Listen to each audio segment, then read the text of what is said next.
ஆய்வாளர்கள் சொல்கிற விஷயம் வந்து தமிழ் சமூகத்தில் மருத நிலம் தான் சாதிய தோற்றுவாய்க்கு ஒரு ஒரு உபயோகமான ஆதாரமாக இருந்த ஒரு நிலம் அப்படின்னு சொல்லுவாங்க. இந்த இரும்பு என்ன பண்ணுச்சு அப்படின்னு பார்த்தீங்கன்னா ரொம்ப இன்ட்ரெஸ்டிங்கான ஒரு விஷயம். இரும்பு வந்து டோட்டலாக மாற்றிருக்கு. நிறைய புதிய தொழில்களை உருவாக்குது. இப்போ ஒரு அரசு உருவாகுதுன்னா அவனுக்கு போர்க்கருவிகள் தேவை, அதை செஞ்சு கொடுக்குது. நிலம் உழுவுறதுக்கு என்ன தேவை? விவசாய கருவிகள் தேவை. தண்ணியெல்லாம் தேக்கி வைக்கிறதுக்கு டேம் தேவை. இப்போ பார்ப்பனர்களுக்கு நிலங்கள், இறையிலை நிலங்களாக அவன் மாறி கொடுக்குறான். தேவதானங்கிறான், சதுர்வேதி மங்கலங்கிறான், திருவேதி மங்கலங்கிறான். உனக்கு எத்தனை வர்ணம், உனக்கு வந்து எவ்வளோ தெரிஞ்சிருக்கோ அதுக்கேற்ற மாதிரி காசு கொடுக்குறேங்கிறான். ரயத்வாரி நிரந்தரமாக ஒருத்தருக்கு பத்திரம் பண்ணி கொடுக்குறது அப்படிங்கிற ஒரு விஷயத்த யாருக்கெல்லாம் செஞ்சுது அப்படின்னு பார்த்தீங்கன்னா, சாதியிலையும் வர்ணத்திலையும் உயர்நிலையில் இருந்த பார்ப்பனர்களுக்கும் பார்ப்பனர்களுக்கு அடுத்த நிலையில் இருந்த சாதிகளுக்கும் தான் அதோட முழு லாபம் வந்து போய் சேர்ந்துச்சு. ஏன்னா அவன் தான் ஆரம்பத்துலேருந்தே பவரில் இருக்கான். பார்ப்பன பனியா நலனுக்கான ஒரு அரசை தான் இந்தியன்னு சொல்கிறார்.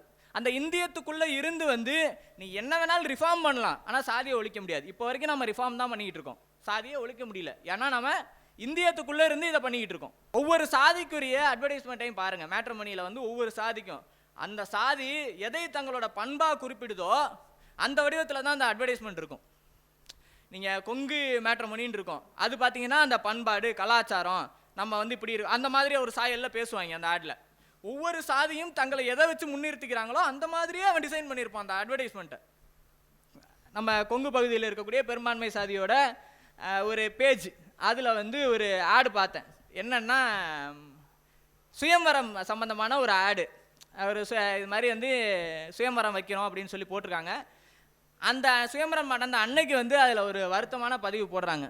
நம்மளோட பெண்கள்லாம் வந்து கலாச்சாரத்தை மதிக்கிறது இல்லை, பண்பாட்டை மதிக்கிறது இல்லை, பொண்ணே கிடைக்க எல்லாம் ஆம்பளைங்களாம் வந்திருக்காங்க, ஒரு பொண்ணு கூட வரல அப்படின்னு சொல்லி. ஒரு இந்தியன் கிரிக்கெட் டீமில் பேட்ஸ்மேன்ஸ் எல்லாம் யாராக இருக்காங்கன்னு நீங்கள் கவனிங்க அப்படின்னு ஏன்னா மோஸ்ட்லி வந்து பேட்ஸ்மேன்ஸ் எல்லாம் வந்து பிராமின்ஸாக இருப்பாங்க. பவுலர்ஸ் எல்லாம் யாராக இருப்பாங்கன்னா பிற்படுத்தப்பட்ட சமூகமாக இருப்பாங்க, இஸ்லாமிய சமூகமாக இருப்பாங்க. ஃபாஸ்ட் பவுலர்ஸ் திரும்பி ஸ்பின்னர்ஸ் எடுத்துக்கிட்டால் திரும்பி அவன் பாப்பான் தான் இருப்பான்.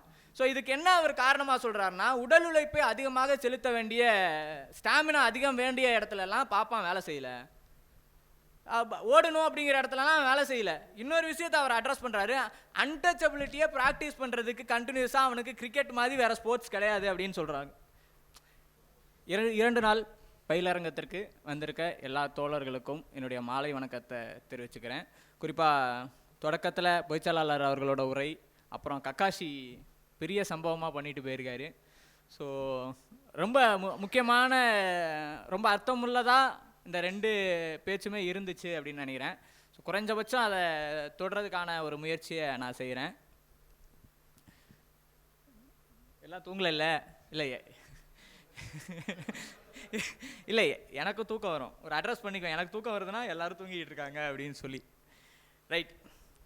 சாதியத்தின் புதிய வடிவம், சுயசாதி மறுப்பு, பார்ப்பனிய எதிர்ப்புடன் சாதி மறுப்பு இயக்கம். சாதியத்தின் புதிய வடிவம் அப்படிங்கிறது நம்ம அட்ரஸ் பண்ண வேண்டியது. குறிப்பாக வந்து பெரியார் இயக்கங்கள் அது குறித்து இன்னும் நிறையா டிஸ்கஷன்ஸ் வந்து ஏற்படுத்தணும், அதுக்கான கட்டாயங்கள் இப்போ இருக்குது அப்படின்னு நான் நினைக்கிறேன். சாதியத்தின் புதிய வடிவம் அப்படின்னு பேசும்போது நம்ம அப்போ சாதியத்தோட பழைய வடிவம் என்னவாக இருந்துச்சு அப்படிங்கிறதையும் தெரிஞ்சுக்கணும். ஸோ அந்த இடம் வந்து நமக்கு இப்போ இருக்கிற எப்படி டிரான்ஸ்ஃபார்ம் ஆகிருக்கு அப்படின்னு நம்ம புரிஞ்சுக்கிறதுக்கு வந்து ஒரு வாய்ப்பை கொடுக்கும் அப்படின்னு நான் நினைக்கிறேன். நம்ம ஐஏஎஸ் பாலகிருஷ்ணன் இருக்கார் இல்லையா, அவரு ஒரு விஷயம் சொல்லுவார், சிந்து சமவெளி விட்ட இடமும் சங்க இலக்கியம் தொட்ட இடமும் ஒன்று தான் அப்படின்னு சொல்லி சொல்லுவார். அப்போது சாதியத்தோட தொடக்கம் எங்கே இருக்குது அப்படின்னு பார்த்தோம்னா, நம்ம அந்த காலத்துலேருந்தே சாதி இருந்துச்சா அப்படின்னு கேட்டோம்னா அப்படிலாம் கிடையாது. அப்போ தமிழ் சமூகம் என்னவா பிரிக்கப்பட்டிருந்துச்சு அப்படின்னு பார்த்தோம்னா திணை வடிவத்தில் தான் பிரிக்கப்பட்டிருந்துச்சு. திணை அப்படிங்கிறது நம்ம எல்லாருக்குமே தெரியும். குறிஞ்சி, முல்லை, மருதம், நெய்தல், பாலை. தமிழ் சமூகத்தில் பாலை வந்து பெரிதாக அறிமுகம் இல்லாத ஒரு சூழலில் 4 திணைகள் இருந்துச்சு அப்படிங்கிறத நம்ம புரிஞ்சுக்கலாம். இப்போ குறிஞ்சின்னா என்ன, மலையும் மலை சார்ந்த இடமா இருந்துச்சு. அங்கே எப்படி சாப்பாட்டுக்கெல்லாம் என்ன பண்ணாங்க, காய்கனிகளை பறித்து சாப்பிட்டாங்க, விலங்குகளை வேட்டையாடி சாப்பிட்றாங்க. இது பன்றிகள் இருக்கு இல்லையா, பன்றிகள் வந்து காடுகளில் போயிட்டு கிழங்குகளை தோண்டி எடுத்து சாப்பிடும். ஸோ அதை பார்த்துட்டு தரையிலேருந்து ஏதோ வளருது அப்படிங்கும்போது அவன் அங்கே ஒரு விவசாயத்தை செய்கிறான், திணையை விளைவிக்கிறான். அப்போ காய்கனிகள் அந்த மாமிசங்கள்லாம் ஷார்ட்டேஜ் ஆகும்போது அவனுக்கு என்ன கிடைக்குதுன்னா உபரி கிடைக்குது, அவனுக்கு சாப்பிட்றதுக்கு வந்து எக்ஸ்ட்ரா பொருள் கிடைக்குது. அப்போ என்ன பண்ணுறான், சேமிப்பு அப்படிங்கிற ஒரு விஷயத்தை கற்றுக்கிறான். மலையில் எல்லா பொருளும் கிடச்சிருமா அப்படின்னம்னா கிடைக்காது. உப்பு கிடைக்குமா மலையில்? கிடைக்காது. அப்போ அவனுக்கு கிடைக்காத பொருளை என்ன பண்ணுறான், பண்டமாற்று முறையில் தேன் இருக்குது, திணை இருக்குது என்கிட்ட, அப்போ என்கிட்ட இருக்க பொருள்கள்லாம் கொடுத்து இன்னொரு இடத்துல வாங்கிக்கிறேன் அப்படிங்கிற ஒரு நிலைமையில இருக்கான். முல்லை நிலத்துக்கு வந்தோம்னா காட்டில் அப்படி தான் இருக்குது. அவனும் வேட்டையாடி சாப்பிட்றது, கால்நடைகளை பழக்கப்படுத்துறது. நம்ம வீட்டில் நாயெல்லாம் வளர்க்குறோம் இல்லையா, ரொம்ப ரொம்ப காலத்தில் முந்தைய பழக்கப்படுத்தப்பட்ட ஒரு விலங்கு. ஸோ அப்போ காட்டு விலங்குகளை பழக்கப்படுத்தி கால்நடையாக மாற்றிக்கிறது அப்படிங்கிறது ஒரு முல்லை நிலத்தில் சௌகரியமான ஒரு விஷயமா இருந்துச்சு. மருத நிலம் எப்படி இருந்துச்சுன்னா, மருத நிலம் தான் ஆய்வாளர்கள் சொல்கிற விஷயம் வந்து தமிழ் சமூகத்தில் மருத நிலம் தான் சாதிய தோற்றுவாய்க்கு ஒரு உபயோகமான ஆதாரமாக இருந்த ஒரு நிலம் அப்படின்னு சொல்லுவாங்க. ஏன்னா அது ஒரு வயல் சார்ந்த இடமா இருந்துச்சு. அப்போ வயலும் சார்ந்த இடம்னா என்ன, ஆற்றுப்படுகை இருக்கும், அது தண்ணி நிறையா கிடைக்கும் அவனுக்கு சோர்ஸு. அப்போ நிலம் பெருசாக வந்து உழவு செய்கிறதுக்கான வாய்ப்பு இருக்கும். நிலம் உழவு செய்கிறது அதிகமாக இருந்தால் என்ன இருக்கும், அவனுக்கு நிறையா சாப்பாடு கிடைக்கும். சாப்பாடு தன்னிறைவு அப்படிங்கிறது வந்து ஒரு பெரிய விஷயம். அது வந்து ஒரு பெரிய அரசு உருவாகிறதுக்கான ஒரு காரணமாக அமைது. நம்ம வேள்பாரி யாராவது படிச்சிருப்பீங்க, நிறைய பேர் வேள்பாரி படிச்சிருப்பீங்க. ஸோ அதோட கான்செப்டே என்னன்னா, நம்ம சேர சோழ பாண்டியர்களை வந்து ஒரு மலைவாழ் மன்னன் வேள்பாரி வந்து வீழ்த்துற மாதிரியான கதையாக இருந்துச்சு. அப்போ அவ்வளோ பெரிய சேனைகளை வந்து இந்த மருத நிலத்தில் இருந்தவங்க வச்சுருந்தாங்க அப்படின்னு சொல்லுவாங்க. வட இந்தியாவும் தென்னிந்தியாவும் இதே மாதிரியான நிலைமையில இருந்துச்சா அப்படின்னு பார்த்தோம்னா என்டையராக வேறையாக தான் இருந்துச்சுன்னு சொல்லணும். குறிப்பாக காலையில் பொதுச்செயலாளர் சொன்ன மாதிரி இந்த வர்ணாசிரம அமைப்பு அப்படிங்கிறதுமே வந்து வட இந்தியாவுக்கும் தென்னிந்தியாவுக்குமே வெவ்வேறையாக இருந்துச்சு. இங்கே வந்து அந்த மாதிரியான ஒரு ரிஜிட்டான ஒரு செட்டப்பே கிடையாது. வட மாநிலங்களில் கூட ஒரு கன்ஸ்ட்ரக்டிவாக வந்து இந்த வர்ணாசிரம கட்டமைப்பை தொடக்க காலத்துலேருந்து பின்பற்றுறதுக்கான வாய்ப்பு இருந்துச்சு. இங்கே ரொம்ப பின்னாடி தான் அந்த செட்டப்பே வருது. அதற்கு முன்னாடி என்னவா இருந்துச்சுன்னா, தொழில் அடிப்படையில் வந்து மக்கள் வந்து என்னென்ன தொழில் செய்கிறாங்க, அவங்க செய்கிற வேலைகள் அடிப்படையில் வந்து மக்களை வந்து சொல்லி அழைக்கிற ஒரு காலம் இருந்துச்சு. இந்த ஒட்டுமொத்த இந்தியாவிலும் இந்த அமைப்பை மாற்றுறது அப்படிங்கிறது எங்கே நிகழுது அப்படின்னு பார்த்தோம்னா, இரும்பு அப்படிங்கிற ஒரு உலோகம் வரும்போது தான். நம்ம தமிழ்நாட்டில் எடுத்துக்கிட்டோம்னா கிட்டத்தட்ட ஆதிச்சநல்லூர் ஆய்வெல்லாம் என்ன சொல்லுதுன்னா, கிமு 7ஆம் நூற்றாண்டுலேயே நமக்கு வந்து அதிகாரப்பூர்வமாக ரொம்ப அதிகமான பயன்பாடு இருந்துச்சுன்னு சொல்கிறாங்க. அதுக்கு முன்பே இப்போ 3500 வருடங்களுக்கு மேலெல்லாம் போயிருச்சு. ரொம்ப அதிகமான பயன்பாடாக இரும்பின் பயன்பாடு இங்கே தமிழ்நாட்டில் இருந்திருக்கு அப்படிங்கிறத சொல்கிறாங்க. இந்த இரும்பு என்ன பண்ணுச்சு அப்படின்னு பார்த்தீங்கன்னா, ரொம்ப இன்ட்ரெஸ்டிங்கான ஒரு விஷயம். இரும்பு வந்து டோட்டலாக மாற்றிருக்கு. நிறைய புதிய தொழில்களை உருவாக்குது. இப்போ ஒரு அரசு உருவாகுதுன்னா அவனுக்கு போர்க்கருவிகள் தேவை, அதை செஞ்சு கொடுக்குது. நிலம் உழுவுறதுக்கு என்ன தேவை, விவசாய கருவிகள் தேவை. தண்ணியெல்லாம் தேக்கி வைக்கிறதுக்கு டேம் தேவை. இப்படி வந்து ஒரு முழு அரசாக வந்து இயங்குறதுக்கான உபகரணங்களை கொடுக்கறத வந்து இரும்பு செய்யுது.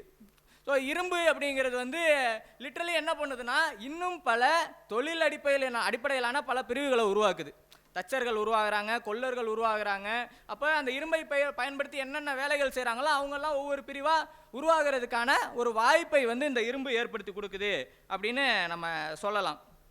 அப்போ இந்த வர்ணாசிரம சாதி அடிப்படையிலான பிரிவினை எந்த இடத்துல வருது அப்படின்னா, நம்ம குறிப்பிட்டு இந்த வருஷம் வந்துச்சு அப்படின்லாம் சொல்ல முடியாது. பக்தி இயக்க காலத்திலேருந்தே அப்படியே இங்கே வந்து பார்ப்பனர்களோட ஆதிக்கம் கொஞ்சம் கொஞ்சமாக ஊடுருவும் போது, பல்லவர் காலத்தில் வந்து இங்கே கன்ஸ்ட்ரக்டிவாக இன்னொரு முக்கியமான ஒரு விஷயம் நடக்குது தமிழ்நாட்டில். என்ன நடக்குது அப்படின்னு பார்த்தோம்னா, இந்த கோவில்களோட தொடக்க கட்டம் அப்படின்னு எடுத்துக்கலாம். கொய்யோரை கோயில்கள் எல்லாம் வந்து பல்லவர் காலத்தில் அப்படியே கொஞ்சம் கொஞ்சமாக மேலே எழும்புது. பிற்கால சோழர்கள் காலத்தில் தான் ரொம்ப பூம் ஆகுது. கிட்டத்தட்ட ஒரு 8ஆம் நூற்றாண்டு 9ஆம் நூற்றாண்டுலேருந்துன்னு வச்சுக்கலாம். 8-9லேருந்து அப்படியே ஒரு 11-12 வரைக்கும் இந்த ப்ராசஸ் நடக்குது. பல்லவர் காலத்தில் தான் இந்த விவசாயத்தில் பயங்கரமாக கான்சன்ட்ரேட் பண்ணுறாங்க. அதுக்கு முன்னாடி வரைக்கும் ஒரு பேரரசு தமிழ்நாட்டில் அப்படிங்கிற மாதிரி ரொம்ப பெரிய அரசுகள்லாம் கிடையாது. ஸோ பல்லவர்கள் தான் வந்து இந்த நீர் மேலாண்மையில் கான்சன்ட்ரேட் பண்ணுறாங்க. கலப்பைகள் இருக்கு இல்லையா, இரும்பு கலப்பைகள், அதெல்லாம் அரசர்கள் வந்து நூற்றுக்கணக்கில் செஞ்சு வந்து மக்கள்கிட்ட கொடுக்குறாங்க. ஸோ இந்த டேம்ஸு அப்படிங்கிற விஷயங்கள்லாம் பல்லவர் காலத்தில் பயங்கர பூம் ஆகுது. அது அப்படியே பிற்கால சோழர்கள் பீரியடில் வருது, அது பேரரசாக மாறுது. இதை வந்து பார்ப்பன கூட்டம் பயன்படுத்திக்கிறாங்க. ஸோ பார்ப்பனர்களோட அதிகாரம் அப்படிங்கிறது வந்து தமிழ் சமூகத்தில் எடுத்துக்கிட்டோம்னா இந்த பல்லவர் காலத்தில் தான் அதிகாரமாக மாறுது. குறிப்பாக வந்து அதுக்கு முன்னாடி வரைக்கும் என்னவா இருந்துச்சு, தொழில் அடிப்படையெல்லாம் வந்து மக்கள் செய்கிற தொழில் அடிப்படையில் இருந்தாங்க. இன்னும் சொல்லப்போனால் அம்பேத்கரோட கோட்டை கூட நம்ம சொல்லலாம். இந்த உபநயனம் செய்கிறது வடமாநிலங்கள்லாம் அப்படி தான் இருந்துச்சு அப்படின்னு சொல்லி அம்பேத்கர் சொல்கிறார். பூணூல் போடுற முறை, பூணூல் போடுற அதிகாரம் வந்து யார்கிட்ட இருந்துச்சு? குருக்கிட்ட இருந்துச்சு. அதுலேருந்து அப்பனுக்கு கடத்துறது அப்படிங்கிற ஒரு முறை இருந்துச்சு. ஸோ இது வந்து படிநிலையை தக்க வச்சுக்கிச்சு அப்படிங்கிற மாதிரியான ஒரு விஷயத்தை தீசிஸை வந்து அம்பேத்கர் சொல்லுவார்.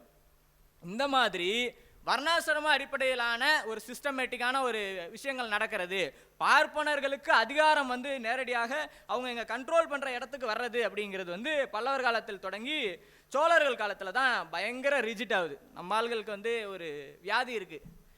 எல்லாருக்குமே ராஜராஜ சோழனை வந்து விட மாட்டாங்க, எதுக்கு எடுத்தாலும் ராஜராஜ சோழனை பிடிச்சிக்குவாங்க. ஸோ அந்த பீரியடில் தான் இங்கே வந்து சாதி ரொம்ப ரிஜிட் ஆணுச்சு அப்படிங்கிறத வந்து நம்ம திரும்ப திரும்ப சொல்ல வேண்டிய ஒரு இடத்துல இருக்கோம். நம்ம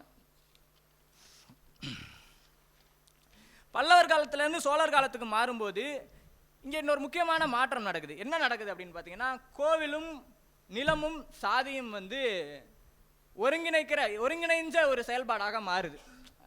நில மேலாண்மை எங்கே நிகழுது?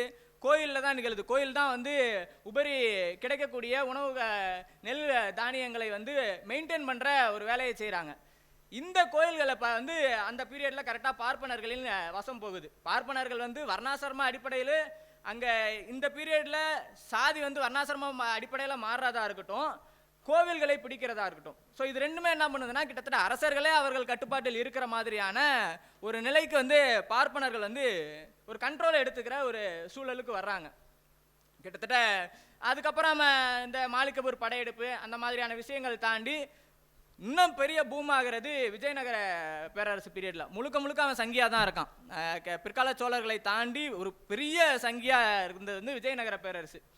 வைதிக இந்த ராமாயண மகாபாரத கதைகள்லாம் ரொம்ப தீவிரமாக மக்கள் மத்தியில் பரவுனதில் வந்து அந்த விஜயநகர பேரரசுக்கு ஒரு முக்கிய பங்கு இருக்குன்னு குறிப்புகள்லாம் சொல்லுது. அதற்கு பின் விஜயநகர பேரரசோட வீழ்ச்சியில் நாயக்கர் ஆட்சி வருது. அப்புறம் பிரிட்டிஷ்காரங்க வர்றாங்க. பிரிட்டிஷ்காரங்க வர்றது வரைக்கும் வந்து இந்த சாதியோட தன்மை வந்து ஏறக்குறைய அப்படியே பெரிய அளவில் மாற்றம் இல்லாமல் இந்த பல்லவர் காலத்திலேருந்து அப்படியே வருது. இந்த பிரிட்டிஷ் காலத்தில் வந்து ஒரு முக்கியமான மாற்றம் நிகழுது. என்ன மாற்றம் அப்படின்னு பார்த்தோம்னா, இந்த அதிகாரம் பார்ப்பனர்கள்ட்ட இருந்த அதிகாரம் வந்து ஏற்கனவே இந்த பிற்கால சோழர்கள் அந்த காலத்துலலாம் வெள்ளாளர்கள் உள்ளிட்ட சமூகங்கள்ட்டெல்லாம் போகுது. இன்னும் சொல்லப்போனால் பார்ப்பனர்களுக்கு நிலங்கள், இறையிலி நிலங்களாக அவன் மாறி கொடுக்குறான். தேவதானங்கிறான், சதுர்வேதி மங்கலங்கிறான், திருவேதி மங்கலங்கிறான். உனக்கு எத்தனை உனக்கு வந்து எவ்வளோ தெரிஞ்சிருக்கோ அதுக்கேற்ற மாதிரி காசு கொடுக்குறேங்கிறான். ஆனால் அதே டைமில் பார்ப்பனர்கள் தவிர்த்த வெள்ளாளர்கள் உள்ளிட்ட பலருக்கு வந்து இந்த மாதிரியான நிலங்கள் கிடைக்குது. ஆனால் அங்கே ஒரு செக் வைக்கிறான். என்ன செக் வைக்கிறான்னா, இந்த வரி ரிலாக்ஸேஷன் இருக்கு இல்லையா, வரி கட்ட வேணான்னு சொல்கிறது, வரிகொடா முறை, அது வந்து யாருக்கு போகுதுன்னா பாப்பானுக்கு மட்டும்தான் போகுது. நீ என்ன வேணாலும் என் கூட க்ளோஸாக இருக்கலாம்டா, உனக்கு நீ கேட்குறதெல்லாம் செய்வேன் அப்படின்னு சொல்லி பார்ப்பனர் இல்லாத சாதிக்கு வந்து யாருக்கும் அவன் வரி விலக்கெல்லாம் தரல. இவனுங்க வந்து நான் கோயிலுக்கு அது பண்ணுறேன் இது பண்ணுறேன்னு சொல்லி எந்த ஒரு கட்டுப்பாடும் கிடையாது. அது ரொம்ப முக்கியமானது. அரசர்களோட தலையீடு வந்து அவங்களுக்கு தானமாக வழங்கப்பட்ட கிராமங்களில் இருக்கவே இருக்காது, பார்ப்பனர்களுக்கு வழங்கப்பட்ட. ஸோ இப்படியான ஒரு செட்டப்பில் இருக்காங்க. இந்த செட்டப் வந்து அப்படியே என்ன ஆகுதுன்னா, பிரிட்டிஷ்காரன் காலத்தில் அதற்கு அடுத்த நிலையில் இருந்த சாதிகளில் இருந்தவங்க மிராசுதார்களாகவும் பண்ணையாளர்களாகவும் மாறும்போது அவங்களுக்கும் இந்த மாதிரியான ஒரு அதிகாரங்கள்லாம் கிடைக்குது. அப்படி கிடைக்கும்போது அவன் என்ன பண்ணுறான்னா, அவங்களுக்கு கீழே இருந்த விவசாய கூலிகளாக இருக்கட்டும், குத்தகைதாரர்களாக இருக்கட்டும், பண்ணையடிமைகளாக இருக்கட்டும், இவங்கெல்லாம் யாராக இருந்தாங்கன்னா சூத்திர சமூகமாக இருந்தார்கள். அவர்கள் ஒடுக்கப்பட்ட சமூகமாக இருந்தார்கள். ஸோ இவங்களை பயன்படுத்தி வந்து அவன் வளர்ந்துக்கிட்டே இருக்கிற ஒரு சூழல் தான் இருந்துச்சு. இந்த பிரிட்டிஷ்காரன் பீரியடில் தான் இந்த ரயத்வாரிலாம் கொண்டு வராங்க. ரயத்வாரி வந்து தமிழர்களுக்கு நிலத்தை வந்து உறுதி செய்து கொடுத்துச்சு, பிரிட்டிஷ்காரர்கள் ஒரு வகையில் நல்லது செஞ்சாங்கலாம் சொல்லுவாங்க. ஆனால் அந்த ரயத்வாரி நிரந்தரமாக ஒருத்தருக்கு பத்திரம் பண்ணி கொடுக்குறது அப்படிங்கிற ஒரு விஷயத்த யாருக்கெல்லாம் செஞ்சுது அப்படின்னு பார்த்தீங்கன்னா, சாதியிலையும் வர்ணத்திலையும் உயர்நிலையில் இருந்த பார்ப்பனர்களுக்கும் பார்ப்பனர்களுக்கு அடுத்த நிலையில் இருந்த சாதிகளுக்கும் தான் அதோட முழு லாபம் வந்து போய் சேர்ந்துச்சு. ஏன்னா அவன் தான் ஆரம்பத்துலேருந்தே பவரில் இருக்கான். இந்த ரயத்வாரி அப்படிங்கிற ஒரு முறை வரும்போது என்ன பண்ணுறான், அவன் வந்து கண்ட்ரோல் ஃபுல்லாக எடுத்துக்கிற ஒரு நிலைமை தான் இருந்துச்சு. ஸோ இப்படியான சூழலில் வரியெல்லாம் கொடுக்காம ஏமாத்துறானுங்க இவனுங்க அப்படின்னு பிரிட்டிஷ்காரனுக்கு ஒரு டவுட் வருது. எல்லாரும் வந்து எங்களை ஏமாத்துறாங்கப்பா, வரி இன்னும் நிறையா வரும்ப்பா அப்படின்னு நினைக்கிறான். அப்போ தான் அவன் என்ன பண்ணுறான்னா, இந்த மக்கள் தொகையை கணக்கெடுத்தாகணும், இங்கே என்ன இருக்குது, இங்கே லேண்ட்ஸ்கேப் எப்படி இருக்குது, எதுவுமே தெரியாமல் இவங்களை வந்து ஆட்சி செய்ய முடியாது அப்படின்னு சொல்லிட்டு மக்கள் தொகையை கணக்கெடுக்கணும்னு நினைக்கிறான். அப்போ இவனுக்கு அட்வைசராக இருக்கிற இடத்துலையும் யார் வரா, பாப்பான் தான் வருவான். ஸோ அவன் என்ன சொல்கிறான்னா, மக்களை வந்து நீங்கள் வந்து நாங்கள் ஏற்கனவே பிரித்து வச்சுருவாங்க, இதாங்க இங்கே இருக்கிற முறை, இது மாதிரி பிரிங்க அப்படின்னு சொல்லி சொல்கிறான். கிட்டத்தட்ட 1871 மக்கள் தொகையை பிரிக்க ஆரம்பிக்கிறாங்க. முதல் மக்கள் தொகை வந்து பார்த்திங்கன்னா வர்ணாசிரமத்தில் இருக்க மாதிரி தான், கிட்டத்தட்ட அப்படியே முதல் 3 வர்ணத்தில் அதோட அசோசியேட் ஆகிருக்கிற மாதிரி சாதிகளை பிரிக்கிறாங்க. பாப்பானுக்கு அடுத்தது யார் இருக்கா, சத்திரிய சாதி யார், வைசிய சாதி யார், அந்த மாதிரி பிரிக்கிற ஒரு வேலையை செய்கிறாங்க. இது வந்து பயங்கர கிரவுண்டில் வந்து பயங்கர சண்டை ஆகுது. இந்த பீரியடில் தான் ஒவ்வொரு சாதிக்கும் இப்போ ஆண்ட பரம்பரை பெருமை பேசுகிறாங்க இல்லையா, நாங்கள் வந்து எங்களுக்கு அந்த ராஜா இருந்தார், இந்த ராஜா இருந்தார், எங்களுக்கு அந்த புராணம் இருக்குது, இந்த புராணம் இருக்குன்னு சாதி பெருமை பேசுகிற புராணங்கள் எல்லாம் திடுதுப்புன்னு கிளம்பி வருது அந்த பீரியடில் தான். இந்த நாங்களாம் சத்திரியர்னு இப்போ நம்ம வன்னியர் சமூகம் பேசுகிறத பார்த்துக்கிட்டு இருக்கோம்.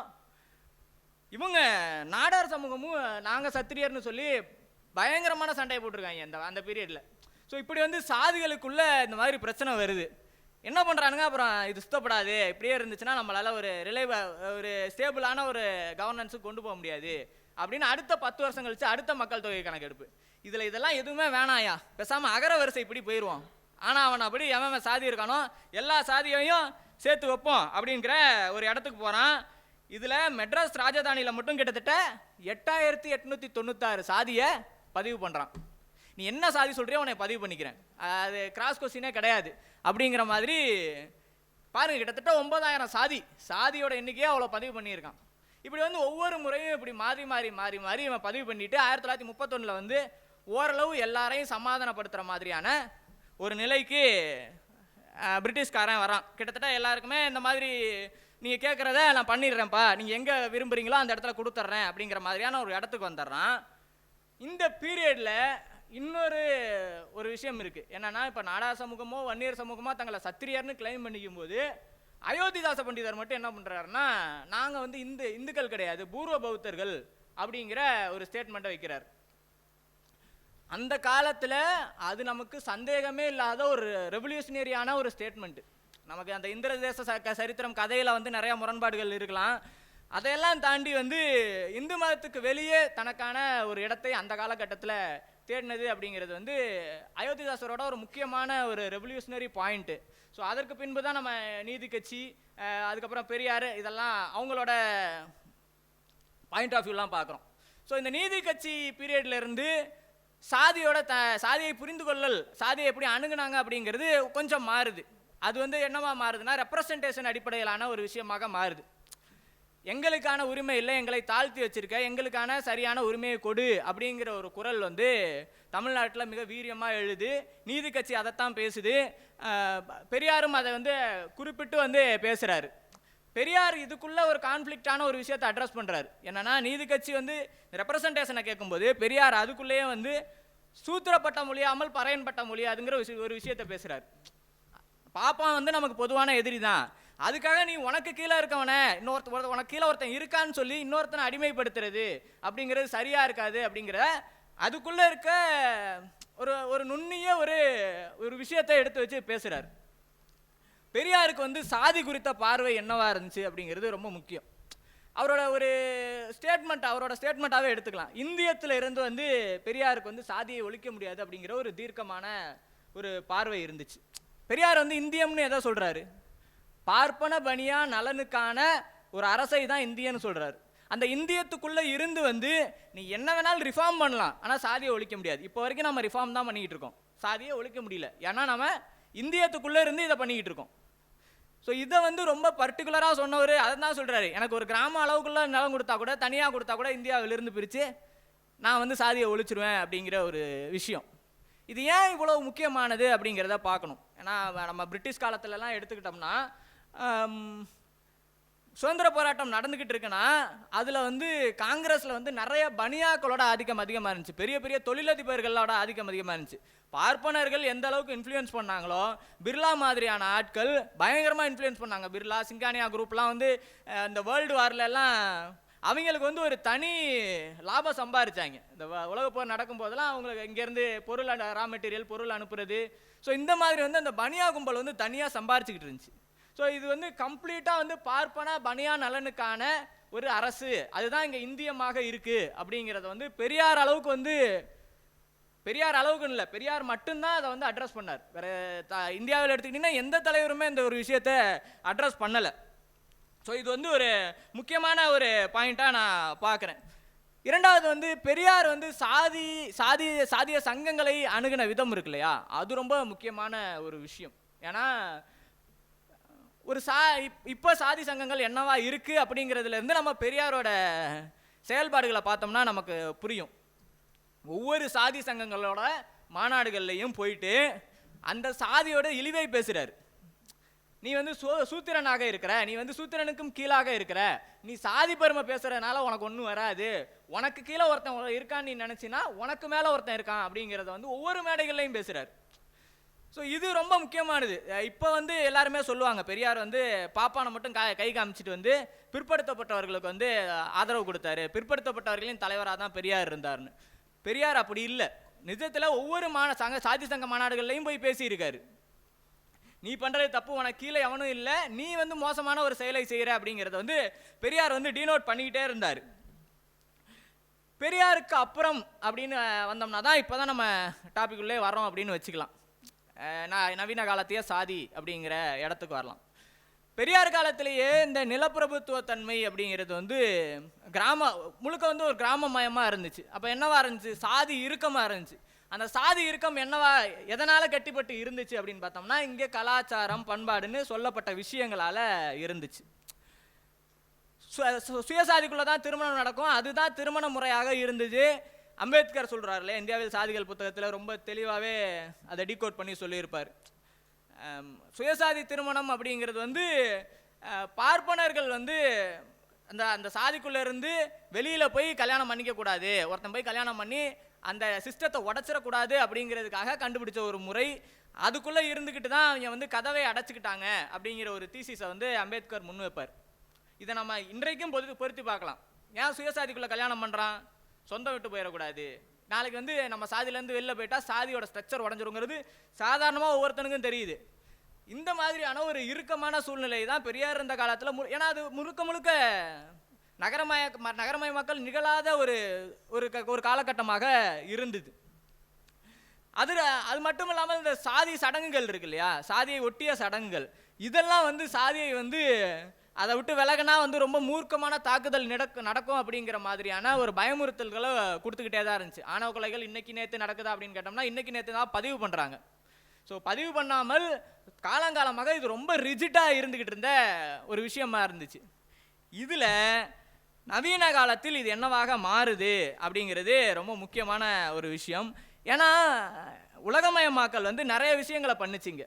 உலகமயமாக்கல் வந்து சந்தையை திறந்து விட்டுச்சு, லாபத்தை பெருக்குனுச்சு, கல்வியில் வந்து தனியார் மயத்தை எல்லாவற்றிலும் தனியார் மயத்தை உள்ளே கொண்டு வந்துச்சு அப்படிங்கிற விஷயங்கள்லாம் இருந்தாலும் சாதியில் வந்து அது ஒரு முக்கியமான வேலையை பண்ணுது, தளர்வை ஏற்படுத்துது. ஏன் எப்படி தளர்வை ஏற்படுத்துச்சு அப்படின்னு பார்த்தோம்னா அது பல்வேறு வகையில் ஏற்படுத்துச்சு. அதில் ஒரு சில விஷயங்களை நம்ம குறிப்பிட்டு சொல்லலாம். என்ன அப்படின்னு கேட்டிங்கன்னா ஃபேக்ட்ரிஸ். நீங்கள் இப்போ நகரமயமாக்கல் முழுமையாக நிகழ்ந்த பகுதிகள்லாம் எடுத்துக்கிட்டீங்கன்னு வச்சுங்களேன், அங்கெல்லாம் ஒரு ஃபேக்ட்ரிஸ் இருக்குன்னா அந்த பகுதிகளில் வந்து சாதி ரீதியான தெருக்களை ரொம்ப காலத்துக்கு கட்டி காப்பாற்றிலாம் வைக்க முடியாது. ஒரு 10,000 வாடகை அவனுக்கு கிடைக்குதுன்னா, ஒரு இண்டஸ்ட்ரி வருது, ஒரு ஃபேக்ட்ரி வருதுன்னா அங்கே ஒரு 5,000 வாடகை கொடுக்குறான்னா என் ஜாதிகாரனுக்கு மட்டும்தான் கொடுப்பேன்லாம் அவன் சொல்ல மாட்டான். அப்போ இது கொஞ்சமாக ஒரு சிறிய தளர்வை ஏற்படுத்துறதுக்கான ஒரு வேலையை வந்து இந்த நகரமயமாக்கல் செய்யுது. இது மட்டுமல்லாமல் நகரமயமாக்கல் இன்னொரு வேலையை என்ன செய்யுதுன்னா, கிராமங்களில் இருந்த இளைஞர்களை, அவங்களுக்கு முன்னாடி ஆப்ஷனே இல்லாமல் இருந்துச்சு. ஒரு ஊரில் சாதிய ஒடுக்குமுறைக்குள்ளே ஒருத்தன் இருக்கான், அவன் வந்து இந்த ஊரை எனக்கு பிடிக்கலடா, நான் இந்த ஏரியாவிலேருந்தே கிளம்புறேன்னா அவனுக்கு வேறு ஆப்பர்ச்சுனிட்டிலாம் கிடையாது, எங்கே போனாலும் சாதி அவனை துரத்திக்கிட்டே இருக்கும். நகரமயமாக்கல் என்ன பண்ணுதுன்னா, அங்கே வந்து சாதி ஒளிஞ்சிருச்சா, சிட்டிஸ்லாம் ஜாதி ஒளிஞ்சிருச்சான்னு கேட்டால் கிடையாது.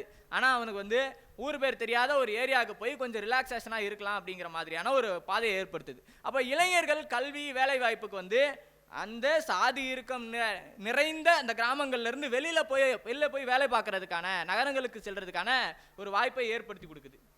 ஸோ இந்த வாய்ப்பு கூடுதலாக இன்னொரு விஷயத்தையும் கொடுக்குது அவனுக்கு. சாதி பண்பாடு கலாச்சாரம் இதெல்லாம் பறந்துட்டு காதல் செய்கிறதுக்கான ஒரு வாய்ப்பை கொடுக்குது. சீரியஸ்லி இது ரொம்ப முக்கியமான பாயிண்ட்டு. ஏன் இது முக்கியமான பாயிண்ட்டுனா, அவனுக்கு அதுக்கு முன்னாடி இருந்த செட்டப் என்னவா இருக்குது, ஒரு திருமண முறை என்னவா இருக்குது அப்படிங்கிறத நம்ம பார்க்க வேண்டியதாக இருக்குது. ஒரு பெண்ணோ ஆணோ அவங்களோட பார்ட்னரை அதிகபட்சம் பார்க்கலாம், பேசலாம் முடியாது. கல்யாணம் வரைக்கும் இப்படியான ஒரு நிலை தான் இருக்கும். அவங்க பார்த்து பழகிக்கிற ஒரு சுச்சுவேஷன்லாம் இல்லாத நிலைமை தான் இருக்குது. இதை உடைக்கிறதுக்கு வந்து இந்த உலகமயமாக்கல் வந்து ஒரு வகையில் உதவி பண்ணுச்சு அப்படின்னு தான் சொல்லணும். இன்னொன்று, இந்த கல்வி உலகமயமாக்கல் ஏற்படுத்தின கல்விக்கு கொடுத்த இந்த விசாலமான விஷயம் வந்து ஆண்களை விட பெண்களுக்கு பயங்கரமாக உபயோகப்பட்டுச்சு அப்படின்னு தான் சொல்லணும்.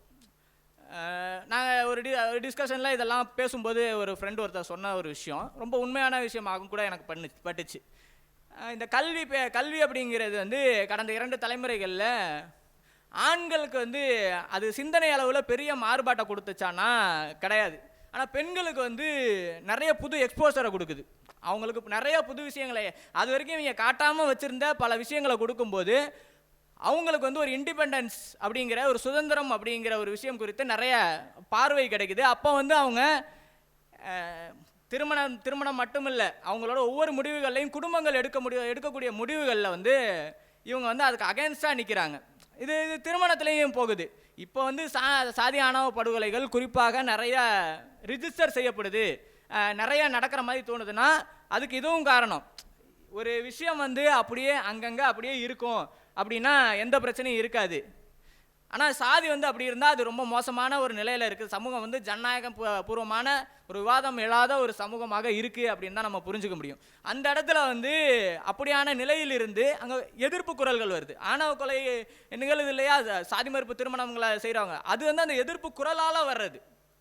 ஸோ இப்படியான எதிர்ப்பு குரல்கள் தான் சாதியில் இருந்த இறுக்கத்தை தளர்த்துறதுக்காக தொடர்ச்சியாக கேட்டுக்கிட்டே இருக்குது. நம்ம இதை எங்கே கோரிலேட் பண்ணி பார்க்கலாம் இந்த பெண்களோட லிபரேஷன் அப்படின்னு பார்த்தோம்னா, எனக்கு டக்குன்னு தோன்றது என்னென்னா பெரியாரோட கர்ப்பத்தடை விஷயம். இப்போ பெண் கல்வி எடுத்துக்கிட்டோம்னா, பெண் கல்வி எந்த வகையில் பெண்களுக்கு வந்து லிபரேஷனை கொடுக்குது, அவங்களுக்கு வந்து எக்ஸ்போசரான விஷயத்தை கொடுக்குது. அவங்க வந்து அந்த இடத்துல இருக்கக்கூடாது, அவங்க வந்து முன்னேறதுக்கு வந்து இந்த சிஸ்டம் வந்து தடையாக இருக்குது அப்படிங்கிற ஒரு அறிவை கொடுக்குது இல்லையா. இதே விஷயத்தை தான் அவர் கர்ப்பத்தடை அப்படிங்கிற ஒரு விஷயத்துலையும் பெரியார் சொல்கிறார். உன்னை வந்து தேக்கி வைக்குது இந்த ஒரு விஷயம், இந்த குழந்தை பெற்றுக்கிறதுங்கிறது உன்னை தேக்கி வைக்குது, உன்னை வந்து மேற்கொண்டு செயல்படாமல் முடக்குது அப்படிங்கிற ஒரு விஷயம். ஸோ இந்த எல்லா விஷயங்களையுமே பெரியாரோட முன்னாடி பேசின விஷயங்களை நம்ம இப்போ பொருத்தி பார்க்கலாம், கோரிலேட் பண்ணி நம்ம பார்க்க முடியும். இப்போ இந்த சாதி மறுப்பு திருமணங்கள்லாம் ஒரு அசௌகரியத்தை சாதியவாதிகளுக்கு கொடுக்குது. அதனால தான் நம்ம வந்து ஆணவ கொலைகளோட மூர்க்கத்தை பார்க்குறோம் அப்படிங்கிறதெல்லாம் சொன்னோம்.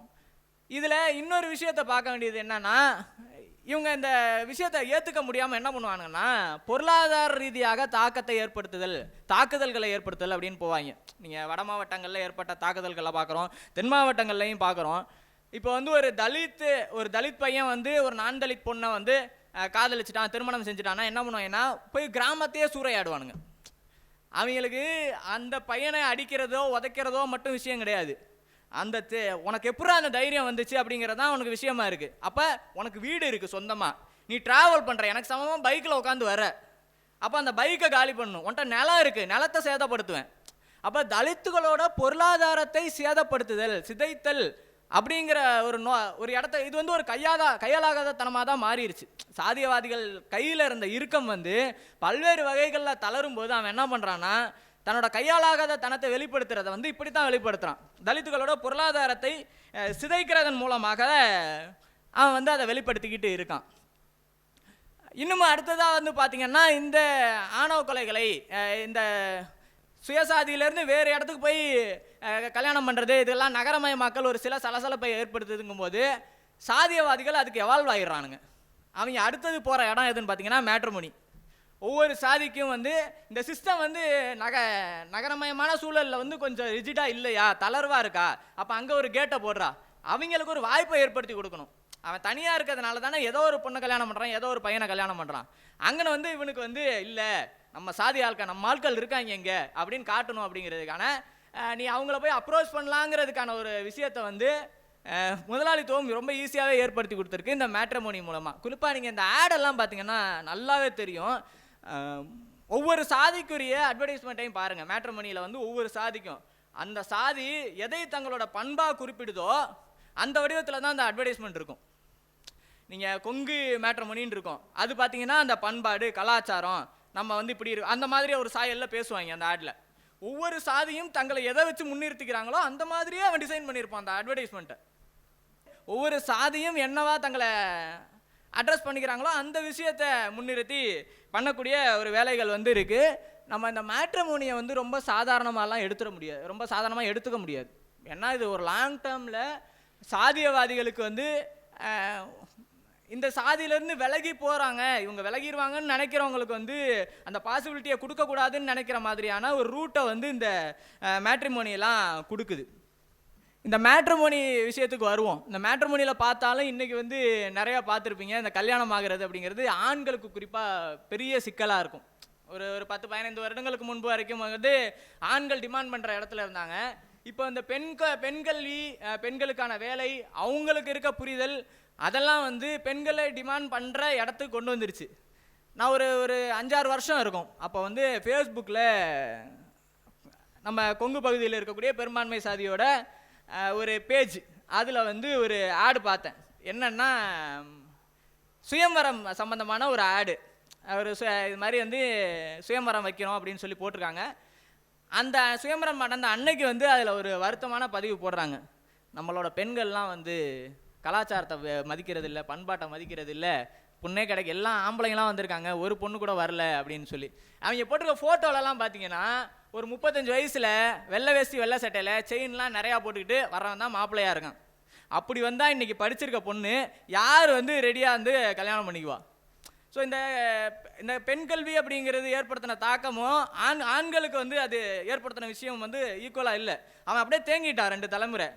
இதில் இன்னொரு கொடுமை என்னன்னா, அவன் கம்யூனிட்டிலே அடுத்த செட் வந்துருவானுங்க. ஒரு 26-27 வயசில் அடுத்த செட் வந்துருவானுங்க. அவங்க கூடயே அவங்க போட்டி போடணும். பெண்கள்லாம் இப்படி பண்ணிட்டாங்க, நம்ம வந்து அவங்கள படிக்க அமைச்சது தான் மோசம், அதனால தான் இப்படிலாம் ஆயிடுச்சு அப்படின்னு சொல்லி அவங்க வருத்தப்படுற அளவுக்கு ஒரு சூழ்நிலையில் தான் இருக்குது. இந்த நகரங்களில் சாதி அப்படிங்கிறது ரொம்ப முக்கியமானது. இந்த கல்யாணம் சம்மந்தமாகவே நம்ம பார்த்தோம்னா இந்த சாதி அப்புறம் வந்து ஜாதகம், இது 2 கிரைட்டீரியாவை வச்சு பொண்ணு பார்க்க ஆரம்பிக்கிற எவனுக்குமே கல்யாணம் ஆக மாட்டேங்குது. இந்த சமீபத்தில் நான் பார்த்துட்டேன், ஒரு 4-5 வருஷமாக தேடுறாங்க. 26-27 வயசில் தேட ஆரம்பிக்கிறாங்க. அப்படியே நம்ம வடிவேல் மாதிரி இங்கே நல்ல மீன்கள் விற்கப்படும் அப்படின்னு சொல்லி ஆரம்பிக்கிறாங்க. அப்படியே ஒரு 29 ஆகுது, 30 வருது. 30 வரும்போது மீன்கள் விற்கப்படும் அப்படிங்கிற நிலைமைக்கு வந்துடுறானுங்க. எனக்கு வந்து பிசியாக இருந்தால் ஓகே, என் கம்யூனிட்டியில் இருந்தால் ஓகே அப்படின்னு கோபி சுதாகர் சொல்லுவான் இல்லையா, எனக்கு மேலே இருந்தால் கேஸ்ட் நோ பார், எனக்கு கீழே இருந்தால் கேஸ்ட் பார் அப்படின்னு. அந்த மாதிரி வந்து வந்துடுறாங்க. இந்த 29 வயசு அந்த ரேஞ்சுக்கு வந்ததுக்கப்புறம் வேறு வழி இல்லை, போர்டை தான் விற்றாகணும். அதுக்கப்புறம் எல்லாத்தையும் அழிச்சிட்டு சரி இது விற்கப்படும் அப்படிங்கிற ஒரு இடத்துக்கு வந்துடுறானுங்க. அப்போ வந்து இவங்களுக்கு டிமாண்ட் பண்ணுற இடம்லாம் கிடையாது, ஏதாவது பொண்ணு கிடச்சா போதும்ப்பா கல்யாணம் பண்ணி. லிட்ரலி இப்போ நான் எங்கள் சென்னையிலே வேலை பார்க்குற பல பசங்களுக்கு இது நிகழுது. சீரியஸ்லி அவங்களுக்கு வந்து இந்த சாதி ரீதியான அந்த கனெக்ஷன்லேருந்தெல்லாம் விலகி வந்திருக்காங்க. அவங்களுக்கு இதை பற்றின ஒரு பெரிய இதெல்லாம் கிடையாது. ஆனால் அவங்க நிலமை அந்த பரிதாபத்தில் தான் இருக்கு. அவங்களால குடும்பத்தை மீறி சாதகத்தை விட்டுலாங்கிறதுக்கே ஒரு 3-4 வருஷம் கழிச்சு தான் முடிவு வராங்க. ஜாதகம் இருந்தால் நம்ம கல்யாணம் நடக்காது, ஏதாவது ஒன்று சொல்லிடுறாங்க, செவ்வாய் புதன் வியாழன் வெள்ளின்னு எல்லாத்தையும் சொல்லிடுறானுங்க அப்படின்னு சொல்லி ஜாதகத்தை விட்டுட்டு சாதிக்கு வர்றானுங்க. பேரண்ட்ஸ் தெரிஞ்சிருது. அதுக்கப்புறம் பேரண்ட்ஸ் என்ன சொல்கிறாங்கன்னா, இப்போ நீ முன்னாடியே ஏதாவது லவ் பண்ணி கல்யாணம் பண்ணியிருந்தானா ஓகே. எப்போ 32 வயசில் சொல்லுவாங்க. 32 வயசில் அவன் என்ன பண்ணுவான், இப்போ முடி வேற கொட்டி போயிருது எல்லாருக்கும். 35 தான் மேக்ஸிமம், எல்லா முடியும் கொட்டி போயிருது. அப்புறம் எங்கே லவ் பண்ணி கல்யாணம் பண்ணுறது? ஸோ இந்த மாதிரியான ஒரு சூழல் தான் இருக்குது. இதில் என்ன ஒரு வருத்தமான விஷயம்னா, நகரங்களில் இருக்கக்கூடிய நபர்கள் மட்டும் இல்லாமல் ஒரு சாதாரணமாக ஒரு மீடியமான ஒரு ஏரியாவாக இருக்குது, அர்பன் ஏரியாவாக இருக்குன்னாலும் அவனை சுற்றி ஒரு 2 கிலோமீட்டர் 3 கிலோமீட்டரில் கொடூரமாக சாதிய வன்முறைகள் நிகழ்ந்துக்கிட்டு இருக்கும். ஆனால் அவன் வந்து எனக்கு சாதிய ரீதியான இங்கே தாக்குதல்கள் நடக்குதுன்னே தெரியாது, இங்கே சாதி வேறுபாடு பார்க்குறாங்கன்னே எனக்கு தெரியலங்கிறான். அவன் பொய் சொல்லல, ஆக்சுவலாக அவன் அப்படி தான் இருக்கான். இந்த மாதிரியான ஒரு சூழல் எங்கே நிகழுது அப்படின்னு பார்த்தோம்னா, ஒருத்தனுக்கு வந்து எனக்கு சாதியை பற்றி எதுவும் தெரியாது அப்படின்னு சொல்கிறான்னா, அவன் வந்து சாதி அளவுலையும் வர்க்க அளவுலையும் ஒரு டாப்பான ஒரு இடத்துல இருப்பான், ஒரு ப்ரிவிலேஜான ஒரு இடத்துல இருப்பான். அவனுக்கு தான் வந்து இந்த பிரச்சனைகள் எதுவுமே கீழே தெரியாத மாதிரி ஒரு இடத்துல இருக்கக்கூடிய ஒரு வாய்ப்பு இருக்குது. இன்னொன்று, அவன் குறிப்பாக நான் தலித்தாக இருப்பான். நீங்கள் ஒரு தலித்தாக இருக்கான்னா அவன் வர்க்க நிலையில் உயர்ந்திருந்தாலும் இந்த சாதிய ரீதியான அடக்குமுறைகள் தீண்டாமைகள்லாம் அவனுக்கு கண்ணில் தெரியும். ஸோ இதெல்லாம் இதுக்காக தான் நடக்குது அப்படிங்கிறது. ஸோ இந்த விஷயம் வந்து இப்போலாம் யார் சாதி பார்க்கறான்னு ரொம்ப அசால்ட்டாக சொல்லக்கூடிய ஒரு நிலைமை தான் இப்போ இருக்குது. நம்ம தோழர்கள் ஆய்வு செஞ்சு கடந்த வருடம் மாவட்ட ஆட்சித்தலைவருக்கு இதை அவங்க ஆஃபீஸ்க்கு எதிராக நம்ம பெரிய ஆர்ப்பாட்டம்லாம் நிகழ்த்தணும். இப்போ தான் நடக்குது. 3 கொலைகள்லாம் இருக்குதுன்னு சொல்கிறாங்க. எனக்கு ரொம்ப ஆச்சரியமாக இருந்துச்சு. நிர்மல் தோழர் பேசும்போது தான் எனக்கு அந்த விஷயம்லாம் ரொம்ப ஷாக்காக இருந்துச்சு. பஸ்ஸு விட மாட்டேங்கிறான். ஸோ இந்த மாதிரி சூழ்நிலை தான் இப்போயும் நம்ம பார்த்துக்கிட்டு இருக்கோம். ஆனால் இவங்களுக்கு வந்து இப்போலாம் யார் சாதி பார்க்குறா அப்படிங்கிற ஒரு இடத்துல இருக்கிறாங்க. இப்போ இந்த நிறைய விஷயங்கள் வந்து இது சாதியின் காரணமாக தான் செய்கிறாங்களா அப்படிங்கிறதே நமக்கு தெரியாமல் இருக்கும். இப்போ குறிப்பாக சொல்லணும்னா பார்ப்பனர்கள் செய்யக்கூடிய விஷயங்கள் எதுவுமே வந்து நமக்கு இவன் சாதியின் காரணமாக தான் செய்கிறான் அப்படிங்கிற ஒரு ஒரு ஒரு என்ன சொல்கிறது, ஒரு குறிப்பிட்டு நம்ம அந்த ஆங்கிலே யோசிக்க மாட்டோம். ஜென்ரலாக இருக்கிறவங்க அப்படியே யோசிக்க மாட்டாங்க. இவங்க தூய்மை அப்படிங்கிற ஒரு விஷயத்த சொல்லுவாங்க. நீங்கள் ஸ்கூல்ஸ்லாம் பிள்ளைங்களை கொண்டு போய் விட்டுறோம். நாங்கள் இப்போ சிபிஎஸ்சி மெட்ரிகுலேஷன்லலாம் பெரும்பாலான ஸ்கூல்ஸில் வந்து மீட் அலோடு கிடையாதுன்றவானுங்க. முட்டையும் ஸ்மெல் வருங்க, முட்டையும் கொடுத்து விடாதீங்க அப்படின்றவாங்க. இதுக்கு அவங்க என்ன சொல்கிறதுனா, இது வந்து ஒரு மாதிரி ஹைஜீனிக்காக இருக்காதுங்க அப்படிங்கிறது. ஸோ இவங்க ஹைஜீனிக்குன்னு சொல்கிற விஷயங்கள் எல்லாமே நான் பிராமின்ஸோட ஒரு மறைமுகமாக அவங்க மேலே சாதிய ரீதியாக அவங்க நிகழ்த்துற ஒரு தாக்குதல் அவனுக்கு வந்து இருக்குது. அவன் வந்து என்னத்தை ஃபாலோ பண்ணுறானோ அதை வந்து இங்கே எல்லாரையும் ஃபாலோ பண்ண வைக்கிறான். அவனுக்கு வந்து வித்யாலயா வச்சுருக்கான் அப்படின்னா அவனுக்கு வந்து ப்ராக்டிஸ் வந்து நீ மீட் சாப்பிடக்கூடாதுங்கிறதுன்னு இருக்குது. அப்போ அவன் அந்த ஒரு இன்ஸ்டியூஷன் வச்சுருக்கான் அப்படிங்கிறதுக்காகவே மற்றவனுக்கு வேற ஒரு உணவு முறை இருக்கிறதையும் வந்து அவன் தடுக்கிறான். ஆனால் இதை வந்து என்னன்னு சொல்கிறான், சுத்தம் அப்படிங்கிற ஒரு பேரில் வந்து தடுக்கக்கூடிய ஒரு நிலை இருக்குது. லக்கிலி கிறிஸ்டியன் ஸ்கூல்ஸ் எல்லாம் இதில் கொஞ்சம் பெட்டராக இருக்குது. சாதியோட தன்மை இப்போ என்னவா மாறி இருக்கு அப்படிங்கிறத பார்க்கணும். என்னன்னா சப்லேஷன் அப்படின்னு ஒரு வார்த்தை சொல்லுவாங்க. அதாவது ஒரு விஷயம் ஏற்கனவே இருக்கும், அந்த விஷயம் வந்து முழுசாக அழிஞ்சிருக்காது, அது வேற ஒரு விஷயமாக மாறக்கூடிய ஒரு தன்மையை தான் சப்லேஷன் அப்படின்னு சொல்லுவாங்க.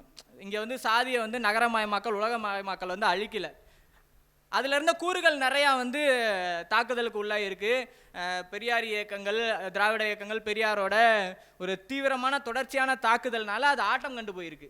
ஆனால் என்ன பண்ணுச்சுன்னா, அந்த சாதியம் முழுவதுமாக உலர்ந்து விடாமல் அதில் இருக்கக்கூடிய கூறுகளை மட்டும் எடுத்துக்கிட்டு அது வந்து அடுத்த கட்டத்துக்கு ட்ராவல் ஆகுது. அதில் நம்ம குறிப்பாக சொல்லணும்னா இதுக்கு நம்ம ஒரு பெரிய ரிசர்ச் ஒர்க்கே நடத்தலாம். கொங்கு வேளாளர் சமூகத்தை வச்சு ஒரு ரிசர்ச் ஒர்க்கே நடத்தலாம். ஏன்னா 1970கள் 60-70கள் வரைக்கும் கிட்டத்தட்ட நம்ம பசுமை புரட்சி வரைக்கும் அவங்க வந்து ஒரு பெரிய நிலையுடைமை சமூகம்லாம் கிடையாது. வரலாற்று ரீதியாக எடுத்துக்கிட்டோம்னா ஸோ இந்த பசுமை புரட்சியும் தொழில்மயமாக்கலும் வந்து அவங்களோட வர்க்க ரீதியான நிலைமையை வந்து சடார்னு ஒரு பூம் பண்ணுது. ஸோ இந்த பூம் பண்ணாலும் அவங்களால சாதியை விட முடியல. நம்ம சாதியை ஒழிக்கிறதுக்கு இவ்வளோ விஷயங்கள் பார்த்துக்கிட்டு இருக்கோம். வள்ளி கும்மின்னு ஒன்று பண்ணுறாங்க இல்லையா, அதை நம்ம எல்லாரும் பார்த்து கிண்டல் பண்ணிகிட்டு இருக்கோம். ஆனால் இப்போ நம்ம ஜென்சின்னு சொல்கிற சின்ன சின்ன பசங்க வரைக்கும் பண்பாடு நம்ம குலப்பெருமைங்கிற பேரில் ரொம்ப ரொம்ப எளிமையாக வந்து அவன் தன்னோட சாதியை கடத்திக்கிட்டு இருக்கான். அவன் அப்டேட் ஆகியிருக்கான். இதை தான் சொன்னேன் நான். சப்லேஷன் அப்படிங்கிற ஒரு விஷயம் வந்து சாதியின் போக்கு வந்து என்னவாக மாறி இருக்கு அப்படிங்கிறத நம்ம அட்ரஸ் பண்ண வேண்டியதாக இருக்குது. இன்றைக்கும் வந்து மேல் மாதிரியான இடங்களில் கோயிலுக்குள்ளே நுழைய முடியாத ஒரு நிலைமை இருக்குது. இன்றைக்கும் வந்து அனைத்து சாதியினரும் அர்ச்சகராகிறதுக்கு அவன் எதிரியாக இருக்கான். அப்போ சாதி வந்து பல்வேறு மாதிரியான தளத்தில் அது தன்னை நகர்த்தி கொண்டுகிட்டு இருக்கு அப்படிங்கிறத நம்ம புரிஞ்சுக்க வேண்டியதாக இருக்குது. நம்ம இந்த நகரமயமாக்கலில் சாதி அப்படிங்கிறத குறித்து வந்து நிறைய ஆர்டிகிள்ஸ்லாம் வட மாநிலங்களில் குறிப்பாக இடதுசாரிகள் வந்து நிறைய எழுதுவாங்க இதை பற்றி. அதை அவங்க செயல்படுத்த மாட்டாங்க, புரிஞ்சுக்க மாட்டாங்கிறத தாண்டி ஆய்வுகள் வந்து அதிகமாக நிறையா செஞ்சுருக்கிறது வந்து அவங்க நிறையா செஞ்சுருக்காங்க. ஒரு கஜூன்னு ஒரு ரைட்டர் ஒருத்தர் எழுதியிருந்தார் ரவுண்ட் டேபிள் இந்தியா வெப்சைட்டில். ஒரு 2-3 வருஷத்துக்கு முன்னாடி நான் படித்த ஒரு ஆர்டிக்கிள். அந்த ஆர்டிக்கல் என்ன சொல்லுதுன்னா, காஸ்டிங் கிரிக்கெட் அப்படின்னு சொல்லுது. ஸோ அந்த ஆர்டிக்கல் என்னவா பேசுதுன்னா, சுதந்திரம் அடைந்த பின்னர் சுதந்திரம் அடைகிறதுக்கு முன்னாடி நம்ம சிந்தன் எழுதியிருக்கார். பல்வங்கர் பலூன்னு ஒரு கிரிக்கெட்டர் இருந்திருக்கார். அவர் தான் ஒரு தலித் கிரிக்கெட்டர். அதற்கப்புறம் பார்த்தீங்கன்னா வினோத் காம்ப்ளி தான் தலித் கிரிக்கெட்டர். இதற்கிடையில் தலித் கிரிக்கெட்டர்ஸே கிடையாது இந்தியன் கிரிக்கெட் டீமில். இன்னொன்று, அவர் சில விஷயங்களை அட்ரஸ் பண்ணுறாரு. ஒரு இந்தியன் கிரிக்கெட் டீமில் பேட்ஸ்மேன்ஸ்லாம் யாராக இருக்காங்கன்னு நீங்கள் கவனிங்க அப்படின்னு. ஏன்னா மோஸ்ட்லி வந்து பேட்ஸ்மேன்ஸ் எல்லாம் வந்து பிராமின்ஸாக இருப்பாங்க. பவுலர்ஸ் எல்லாம் யாராக இருப்பாங்கன்னா பிற்படுத்தப்பட்ட சமூகமாக இருப்பாங்க, இஸ்லாமிய சமூகமாக இருப்பாங்க. ஃபாஸ்ட் பவுலர்ஸ் திரும்பி ஸ்பின்னர்ஸ் எடுத்துக்கிட்டால் திரும்பி அவன் பாப்பான் தான் இருப்பான். ஸோ இதுக்கு என்ன அவர் காரணமாக சொல்கிறாருன்னா, உடல் உழைப்பை அதிகமாக செலுத்த வேண்டிய, ஸ்டாமினா அதிகம் வேண்டிய இடத்துலலாம் பாப்பான் வேலை செய்யலை, ஓடணும் அப்படிங்கிற இடத்துலலாம் வேலை செய்யலை. இன்னொரு விஷயத்தை அவர் அட்ரஸ் பண்ணுறாரு. அன்டச்சபிலிட்டியை ப்ராக்டிஸ் பண்ணுறதுக்கு கண்டினியூஸாக அவனுக்கு கிரிக்கெட் மாதிரி வேறு ஸ்போர்ட்ஸ் கிடையாது அப்படின்னு சொல்கிறாங்க. நீ ஒரு வாலிபாலோ கபடியோ எடுத்தினா அவன் கூட விளாட்றவனா தொடணும், கிரிக்கெட்டில் தொட தேவையில்லை. இது வந்து அவனுக்கு ஒரு முக்கியமான ஃபேக்டராக இருந்திருக்கு அப்படின்னு சொல்லி சொல்கிறாரு. இன்றைக்கி நம்ம ஸ்விக்கி சொமேட்டோ பற்றிலாம் நிறைய லிங்க்டின் ரெட்டிட்லலாம் நிறையா பேர் எழுதுகிறாங்க. ஸ்விக்கி சொமேட்டோ வந்து ஒரு மாடர்ன் அன்டச்சபிலிட்டி அப்படின்னு எழுதுகிறாங்க. ஏன்னா இன்றைக்கி நான் ஸ்கூல் பற்றி சொன்னேன் இல்லையா, தூய்மை சார்ந்த விஷயங்களை வச்சு அவன் எப்படி வந்து அன்டச்சபிலிட்டியை ப்ராக்டிஸ் பண்ணுறான்னு. சேம் இது வந்து ஸ்விக்கி சொமேட்டோ கொண்டு போகிற கிக் ஒர்க்கர்ஸ், ஸ்விக்கி சொமேட்டோ மட்டும் கிடையாது, கிக் எக்கானமியில் வேலை செய்கிற இந்த மாதிரி ஃபுட்டு கொண்டு போகிறவங்க, பொருள் வாங்கிட்டு போகிறாங்க, இவங்களெல்லாம் வாடிக்கையாளர் எப்படி நடத்துகிறாங்க அவங்களுக்கு வந்து ஒரு ஆப்ஷன் கொடுத்துட்றான். அவங்கள வந்து டிஸ்டர்ப் பண்ணால் தொடாமல் வச்சுட்டு போ அப்படிங்கிற ஆப்ஷன்லாம் கொடுத்துட்றான். ஒரு ஹோட்டல் போனால் அவங்களுக்கு வந்து தனி பாதையை வச்சிட்றான். இந்த மாதிரியான ஒரு ப்ராக்டிசஸ் வந்து எங்களை வந்து சாதி ரீதியாக அவங்க வந்து பார்க்குறாங்க அப்படிங்கிற ஒரு எங்களுக்கு வந்து உணர்த்துது அப்படின்னு சொல்லி நிறையா வந்து இந்த ஸ்விக்கி சொமேட்டோவில் வேலை செய்கிறவங்க வந்து பேட்டிகள் கொடுக்குறாங்க. இது மட்டும் கிடையாது, இன்டைரக்டாக நீங்கள் பார்த்தீங்கன்னா இந்த கிக் எக்கானமியில் ரொம்ப அதிகமாக பாதிக்கப்பட்டவங்க யாருன்னு பார்த்தீங்கன்னா பிற்படுத்தப்பட்ட சமூகமும் பட்டியல் சமூகமும் தான். ஏன்னா வந்து பாப்பா வந்து தெருவா வந்து ஒரு 2 நிமிஷத்தில் நம்ம ஆர்டர் பண்ணிட்டு 2 நிமிஷத்தில் ஒரு பொருள் வரணும்னா பாப்பா வந்து அந்த வேலைக்கெல்லாம் வர்றது கிடையாது. இது வந்து ஆர்டிகல்ஸாகவே வருது. ஸோ அப்போ சாதி வந்து என்னவாக எவால்வ் ஆகியிருக்கு அப்படிங்கிற ஒரு விஷயத்தை வந்து நம்ம புரிஞ்சுக்க வேண்டிய கட்டாயம் இருக்குது. தூய்மை பணியாளர்கள் எடுத்துக்குவோமே, தூய்மை பணியாளர்கள் எந்த சமூகமாக இருக்காங்க? ஒரு கார்ப்பரேட் கம்பெனி தான் அந்த செட்டப்பை வச்சுருக்கான். அதுக்கு எடுக்கப்படுற லேபர்ஸ் யாராக இருக்காங்க? அப்போ சாதி என்னவாக மாறுது? கார்ப்பரேட் கம்பெனிஸே வந்து அடாப்ட் பண்ணிக்கிட்டாங்க. அவங்களுக்கு வந்து இந்த சாதியை கடந்து வரணும் அப்படின்னு சொல்லுவாங்க. ஐடி வந்து சாதியை ஒழிச்சிருச்சு அப்படின்லாம். வட மாநிலங்களில் நிகழ்கிற ஒரு விஷயத்தை வந்து ஒரு ஆர்டிக்கல் அட்ரஸ் பண்ணியிருந்தாங்க. பேருக்கு பின்னால் இருக்கக்கூடிய சாதியை வைத்து ஒரு இன்டர்வியூவில் போகிற கேண்டிடேட்டில் அவன் வந்து என்ன சாதின்னு பார்த்து அவனை எடுக்கணுமா வேண்டாமான்னு சொல்லி அந்த இன்டர்வியூவர் முடிவு பண்ணுறாங்க. இப்படி வந்து பிற்படுத்தப்பட்ட சமூகங்கள் குறிப்பாக பட்டியல் சமூகத்தை சேர்ந்தவர்கள் வந்து அந்த சாதியின் பின்னோட்டை வச்சு வந்து அவங்க புறக்கணிக்கப்படுறாங்க அப்படின்னு சொல்கிறாங்க. தமிழ்நாட்டில் என்ன பண்ணாங்க? பெரியார் ஒரு விஷயத்தை பண்ணார், பேருக்கு பின்னால் சாதி இருக்கக்கூடாது அப்படிங்கிற ஒரு விஷயம். ஸோ இது என்ன பண்ணுதுன்னா டோட்டலாக உடைக்குது. இப்போ வட மாநிலங்களில் இன்றைக்கும் வந்து ஒருத்தன் வந்து சர்மாவாக இருக்கானா அல்லது பின்னோட்டு எவ்வளோ வச்சுருக்கானுங்க, ஒவ்வொரு பேருக்கும் ஏற்ற மாதிரி அவனை எடுக்கலாமா வேணாமான்னு ஒரு கார்ப்பரேட் கம்பெனி முடிவு செய்யக்கூடிய இடத்த தமிழ்நாட்டில் அந்த வாய்ப்பை வந்து பெரியார் கொடுக்காம செஞ்சுட்டாரு அப்படிங்கிறது ரொம்ப முக்கியமான ஒரு விஷயமா இருக்குது. இந்த ரெப்ரசன்டேஷன் மேட்டர்ஸ் அப்படின்னு நம்ம ஏன் சொல்கிறோம்? இன்றைக்கும் சாதி பார்க்குறாங்களா இல்லையா, சாதி பார்க்கறது இல்லையா அப்படின்னு பார்த்தோம்னா ஜட்ஜாக யார் இருக்காங்க, எவ்வளோ பேர் இருக்காங்க பார்ப்பனர்கள், நம்மளோட ரெப்ரசன்டேஷன் என்னவா இருக்குது, ஆடிட்டர்ஸ் எவ்வளோ பேர் இருக்காங்க, அவங்க இன்ஸ்டியூஷன்ஸு நம்ம உயர்கல்வி நிறுவனங்களில் ஒன்றிய அரசோட உயர்கல்வி நிறுவனங்களில் யார் இருக்கா? அப்போது பார்ப்பனர்கள் தங்களுடைய அதிகாரத்தை தக்க வைத்துக் கொள்றதுக்கான சாதிய ரீதியான விஷயங்களை தொடர்ச்சியாக செஞ்சுக்கிட்டு தான் இருக்காங்க. நம்ம வந்து அட்ரஸ் பண்ணுறது வந்து நம்ம சுற்றி இருக்கிற நிச்சயமாக பிற்படுத்தப்பட்டவர்களோட சாதி ஆணவமோ ஆணவ கொலையோ நியாயப்படுத்தக்கூடியது இல்லை. நம்ம அதை அட்ரஸ் பண்ணுற அளவுக்கு பார்ப்பனர்கள் அதிகார மையத்தில் செய்யக்கூடிய விஷயங்களை நம்ம செய்கிறோமா அப்படிங்கிற ஒரு விஷயம் இருக்கு. அவன் ரொம்ப நியூவான்ஸாக இதை பண்ணிட்டு போயிடுறான். சாதி எதிர்ப்பு, சுயசாதி மறுப்பு பேசுதல் அப்படிங்கிறது வந்து ரொம்ப முக்கியமானதாக இருக்கும்னு நினைக்கிறேன். என்னோட 2வது தலைப்பு தான், பார்ப்பனிய எதிர்ப்புடன் சாதி மறுப்பு இயக்கம் அப்படிங்கிறது. நம்ம சாதி குறித்து பேசுகிறது அப்படின்னா நம்ம வாட்ஸ்அப் குரூப்லலாம் எடுத்துக்கோம். நம்ம ஃபேமிலி வாட்ஸ்அப் குரூப் இருக்கும், ஃப்ரெண்ட்ஸ் குரூப் இருக்கும். சும்மா ஒரு சாதி ரீதியான ஒரு வீடியோவாக அந்த குரூப்பில் போட்டு பாருங்களேன். எல்லாம் அப்படியே கள்ள முழுங்கின மாதிரி பார்ப்பாங்க திருன்னு. அது ஏன்னா சாதி ரீதியான உரையாடலை தொடங்குறதே வந்து ஒரு அசௌகரியத்தை தருது. நீங்கள் தொடர்ச்சியாக அதை பற்றி பேசுனீங்கன்னா என்ன பண்ணுவோம், அரசியல் பேசாதப்பா, சாதியை பற்றிலாம் பேசாதப்பா அப்படிமா. நீங்கள் வந்து சாதி கொடுமை ஒருத்தருக்கு நிகழ்த்துறதை பற்றி பேசினாக்கும் அது வந்து அவனுக்கு சாதியை பற்றி பேசுகிறதா, எப்படின்னா அரசியல் பற்றி பேசாதான்னு சொல்லுவான்ல. ஏன்னா அவன் வந்து ரொம்ப சொபஸ்டிகேட்டடாக இருக்கான். அவனுக்கு வந்து இந்த மாதிரியான பிரச்சனைகள் வந்து அவனை நேரடியாக பாதிக்கலை. அப்படிங்கும்போது அவன் என்ன பண்ணுறான்னா குடும்பங்களில் இருக்க வாட்ஸ்அப் குரூப்லேயே எல்லாம் வந்து அப்படியே கப்சுப்புன்னு ஆயிடுவாங்க. இல்லைன்னா நம்மளை அவாய்ட் பண்ணுற இடத்துக்கு போகிறத பார்ப்போம். நிறைய இதை விட எக்ஸ்ட்ரீமாக என்னென்னா, அந்த நான் சொன்னேன் இல்லையா, அவன் இடத்துல இருந்தால் போதும் அப்படிங்கிறத நியாயப்படுத்தக்கூடியவங்களும் நம்ம குடும்பத்தில் தான் இருப்பாங்க. இவன் ஏன்ப்பா அந்த தெருவுக்கு போகிறான், இவன் ஏன் அந்த ஸ்கூலில் போய் படிக்கணுன்ட்டு போகிறான், இவன் ஏன் அந்த வீட்டு பொண்ணை கல்யாணம் பண்ண போகிறான் அப்படின்னு சொல்லி இவங்கெல்லாம் நம்ம கூட தான் இருப்பாங்க. அப்போ ஒரு கொலையை நியாயப்படுத்தக்கூடிய ஆட்கள் இருப்பாங்க. ஆனால் அவங்க நேரடியாக வந்து எனக்கு சாதியெல்லாம் பார்க்க மாட்டோம் அப்படின்னு சொல்லுவாங்க. இருக்கலாம், அவங்களுக்கே வந்து இது தப்புன்னு தெரியாத அளவுக்கு இது நியாயமானதுன்னு நினைக்கக்கூடிய ஒரு சமூகத்தில் அவங்க பழக்கப்படுத்தப்பட்டு இருக்காங்க அப்படிங்கிறத நம்ம புரிஞ்சுக்கணும். இந்த இடத்துல தான் சுயசாதி மறுப்பு அப்படிங்கிறத நம்ம ரொம்ப ஆணித்தரமாக பேச வேண்டியதாக இருக்குது. நம்ம எங்கே சுற்றி வந்தாலும் சாதி மறுப்பு திருமணங்கள் வந்து சாதியை தளர்வடைய செய்கிறது மாதிரி வேற எந்த ஃபேக்டருமே தளர்வடைய செய்ய முடியாது. ஒரு தலைமுறையில் ஒரு சாதி மறுப்பு திருமணம் நடக்குதுன்னா அது ஒரு திருமணத்தோட முடியாது. அது வந்து அந்த குடும்பத்தில் இருக்க சின்ன சின்ன பசங்களுக்கு நம்மளும் கல்யாணம் பண்ணலாம்ப்பா, நம்ம விருப்பத்துக்கு கல்யாணம் பண்ணலாம் அப்படிங்கிற ஒரு ஒரு வாய்ப்பு அவங்களுக்கு கொடுக்கும். அது மோசமான நெகட்டிவாக கூட முடியலாம், ஆனால் அதை அப்படியே ஒடுக்கிட முடியாது. அப்போ வந்து சாதி ரீதியான இந்த இறுக்கத்தை தளர்வடைய செய்கிறது அப்படிங்கிறது வந்து சாதி மறுப்பு திருமணங்களால் தான் செய்ய முடியும். சில நண்பர்கள்லாம் சொல்லுவாங்க, லவ் பண்ணிட்டோம், ஆக்சுவலாக அது உண்மையாக கூட இருக்கலாம். லவ் பண்ணப்போ சாதி தெரியல, கல்யாணம்னு போகும்போது 2 பேரும் ஒரே சாதி அப்படிங்கிறது தெரிய வருது.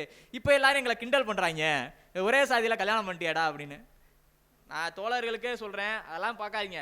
லவ் பண்ணுறது தான் ப்ரையாரிட்டி. உங்களுக்கு பிடிச்சிருக்கா, உங்களால் ஒரு முடிவை எடுக்கிறதுக்கான ஒரு இடத்துக்கு நகர்றீங்க இல்லையா, அதுதான் முக்கியமானது. யாரும் வந்து இன்டென்ஷனாக பண்ணுறவங்களாம் இருக்காங்க. என் கூட வேலை பார்க்குற பசங்கள்லாம் சொல்லுவாங்க, லவ் மேரேஜ் தான், ஆனால் 1 இயர் பொண்ணை தான் பண்ணுவேன் அப்படின்னு. ஸோ அந்த மாதிரி இருக்கக்கூடாது.